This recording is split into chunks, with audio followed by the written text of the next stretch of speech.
Ini ada pertanyaan, bagaimana cara berbuat baik kepada orang tua kita yang sudah meninggal? Hadirin rahimakumullah, sebelum ke situ sedikit, yang namanya istri itu dalam bahasa Jawa dikenal dengan swarga nunut neraka katut. Jadi kalau suami itu masuk surga, insya Allah istri masuk surga. Begitu juga kalau suami masuk neraka, insya Allah istri ke bawah-bawah masuk neraka. Karena itu menjadi istri itu haruslah mendorong agar bagaimana suami itu bisa menjadi imam yang sehingga bisa membawa masuk surga. Hadirin rahimakumullah. Di sini ini ridallah tabaraka wa taala fi ridal walidain wa suqtullah tabaraka wa taala fi suqtil walidain.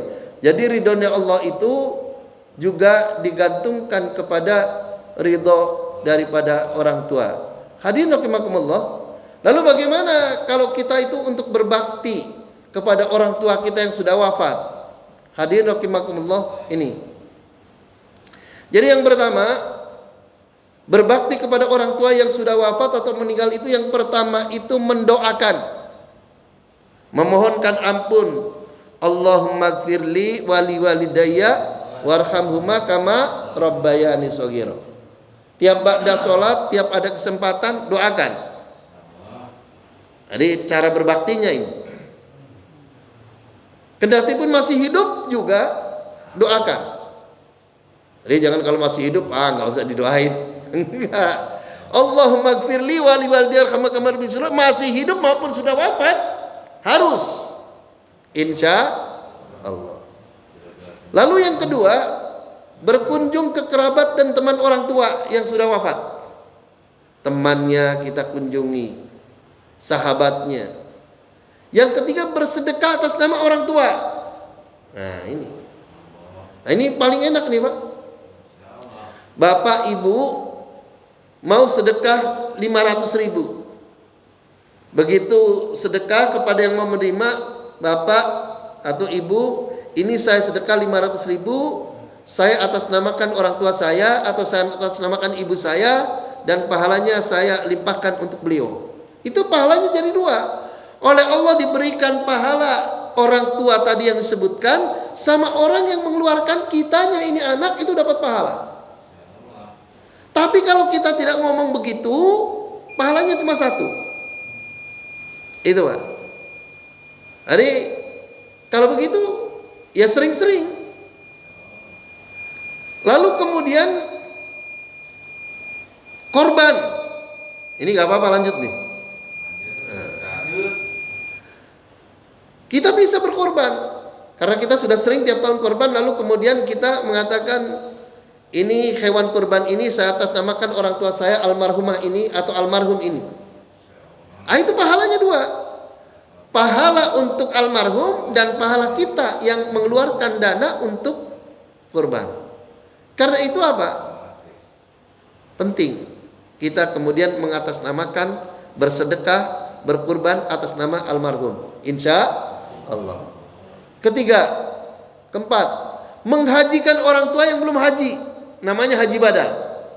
Kita udah haji, kita pergi lagi. Jadi umpama syarat menghaji badalkan itu adalah ketika orang yang menghaji badalkan itu adalah orang yang sudah haji. Jadi kalau belum haji nggak boleh.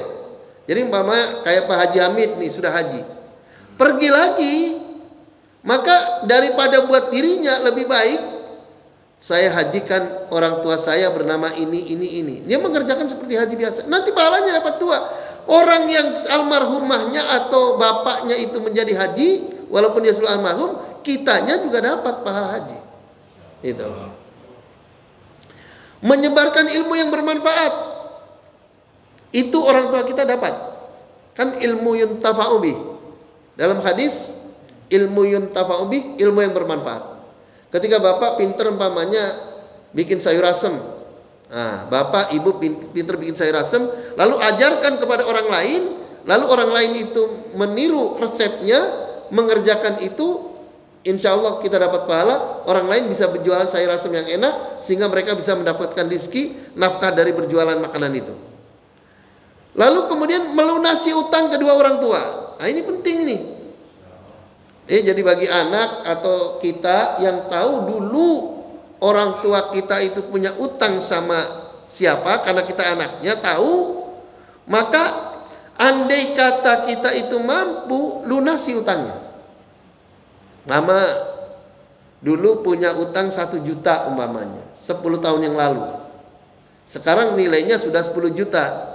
Maka tatkala kita itu akan membayar dan kita mampu bayar 10 juta, kita katakan ini kami bayar utang bapak kami dulu 1 juta, sekarang saya bayar 10 juta karena kurang lebih nilainya sekarang 10 juta. Begitu. Atau kalau umpamanya kita mampunya cuma 5 juta, kita katakan ini saya bayar utang bapak saya yang dulu 1 juta, walaupun mungkin sekarang sudah 10 juta, saya minta ikhlasnya diikhlaskan, dan ini dengan dibayar 5 juta ini dianggap lunas. Begitu. Atau kalau memang mampunya cuma 1 juta, diikrarkan minta dilunaskan. Dulu bapak saya utang 1 juta 10 tahun yang lalu. Sekarang saya mampunya membayar 1 juta. Namun dengan saya membayar 1 juta ini, saya minta ikhlas dan ridho, walaupun ini bagaimanapun minta diikhlaskan, dianggap lunas, supaya bapak saya di alam kuburnya itu tenang. Begitu Pak. Yang ketujuh, menjaga tali silaturahim dengan saudara dan keluarga. Kalau kita akur dengan keluarga, dengan saudara, itu almarhum itu senang di kuburnya. Tapi kalau kita kemudian berebut warisan, nah itu yang jadi masalah. Yang kedelapan, menjaga nama baik orang tua. Jadi jangan sampai ada orang bapaknya si haji tapi anaknya kelakuannya, nah itu naudzubillah. Yang kesembilan, menziarahi makamnya. Nah ini penting ini. Jadi menziarahi makam orang tua itu salah satu bakti. Jadi kalau mampu kita pulang ke Jawa. Kan ada orang berdoakan dari musola sini juga bisa, ngapain jauh-jauh ke sana buang-buang duit. Oh, bukan begitu. Justru mengeluarkan dana untuk transportasinya itu dianggap sebagai kebaikan. Karena ketika kita ke sana, kita akan mengucapkan assalamualaikum la ya ahlal diyar, assalamualaikum ya ahlal kubur.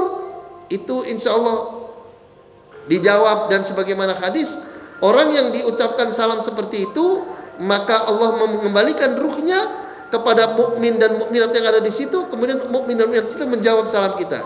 Makanya orang-orang yang di alam kubur itu, apabila ada orang mukmin yang berziarah, dia senang. Dan yang terakhir, mewujudkan mimpi atau cita-cita yang belum dilaksanakan. Jadi kalau umpamanya dulu itu bapaknya pingin banget memondokkan anak, tapi ketika anaknya satu pun gak ada yang mondok, gak ada yang dimasukkan pesantren. Nah kita sebagai anak punya anak namanya cucunya beliau, maka kita pesantrenkan. Begitu Pak, insya Allah. Dan ini masih ada yang mau tanya? Silakan, ada dua nih, dua-duanya sekalian.